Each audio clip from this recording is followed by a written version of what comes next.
Hello bachcho, let's see this question.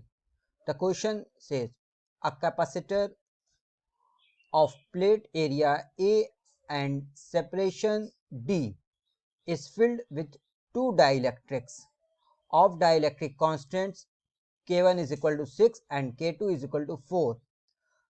New capacitance will be 4 epsilon naught A by D, 4.8 A epsilon naught by D, 5 A epsilon naught by D और 2.4 A epsilon naught by D की concept capacitor with dielectrics. इस question में हमें एक capacitor दिया है जिसका area A है और जिसके प्लेट्स की सेपरेशन स्मॉल d है। ये कैपेसिटर दो डाइलेक्ट्रिक कांस्टेंट्स K1 और K2 के थ्रू फिल किया गया है जिनकी वैल्यूज है K1 is equal to 6 and K2 is equal to 4। हमें नए कैपेसिटर की वैल्यू बताना है, मींस जब हमने कैपेसिटर में डाइलेक्ट्रिक को फिल किया उसके बाद इसके कैपेसिटेंस की क्या वैल्यू होगी हमें बताना है। सपोज दैट ये वैल्यू है C।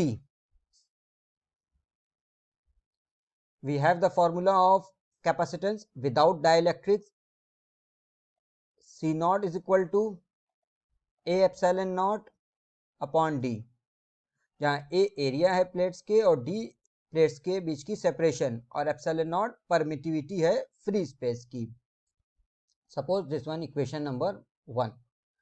We also know that अगर किसी कैपेसिटर को किसी डाइलेक्ट्रिक जिसका कांस्टेंट K हो फुली इंसर्ट करते हैं तो कैपेसिटेंस की नई वैल्यू हो जाती है C dash is equal to K C not.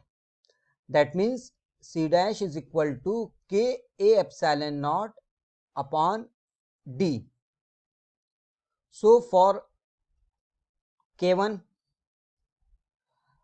जैसा कि K1 को हाफ सेक्शन में फिल किया गया है इसलिए इस सेक्शन के कैपेसिटेंस की वैल्यू होगी suppose C1 is equal to K1 A by 2। Area will be taken A by 2 epsilon naught divided by D। So C1 will be is equal to the value of K1 is 6 A by 2 epsilon naught upon D। So C1 will be is equal to 3A epsilon naught upon D। Suppose this one equation number 2। Similarly for K2, suppose capacitance is C2। So C2 is equal to K2 A by 2 epsilon naught upon D। K2 की value 4 है तो C2 is equal to 4 A by 2 epsilon naught upon D। So C2 is equal to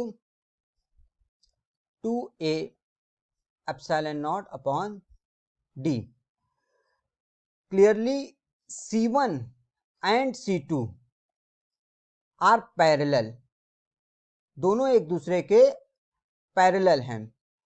तो जब parallel हैं तो इनका equivalence capacitance होगा C is equal to C1 plus C2।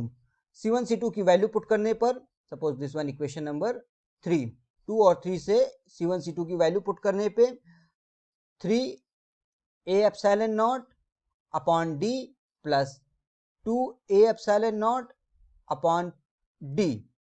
So C will be equal to 5A epsilon naught upon D। So this is the final value of the new capacitance। So the final answer is option number 3, 5A epsilon naught upon D। Hope you will understand it well Best of luck.